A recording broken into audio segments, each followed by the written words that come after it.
be chung chu sikula kan class kum ton han kan hang he mmg na mas kum to paris la chuak yes ka pass hey kan thung le ta Chris mas câu kia lệ can nuông nghe ye can lên lúa lệ ca lung tu te lima can lên lai ni te kia lệ hiền ăn môi xì lâu mò thấy chẳng sẽ câu kia ca nuông ca lên lúa ca lung tu te ma se an liam se la hun le ni hlim om sikul pen thuama kan nu ding lai tem mi tha alanga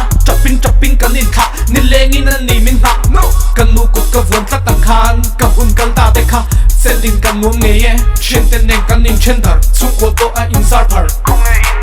len ro lung du te u nang ni nga ya la ka sakin min han thre so ve em le ka sak ming min don ve trin mo ka len rual te kha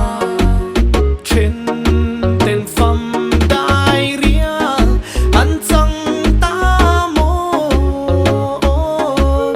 ki ran rel si lo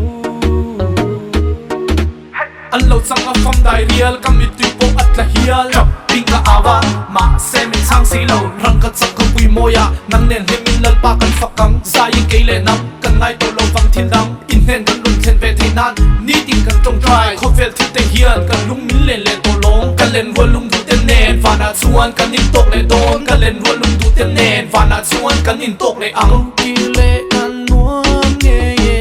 ka len lúa lệ ca lung tu te lima can lên lai ni te kia lệ hiền ăn môi xì lâu mò thấy chẳng sẽ câu kia ca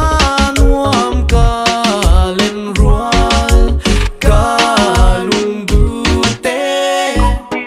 kan au pan lai a ka chin kom chin te ka sikul kai pui te ka u nau te nen kha kan hun man thin zong zong te ha kan lung ti leng tu le ka khua thi har tu ni fo chin va na lal pa fakin an ni hong nen hen kan sai le don ki ka chiang ani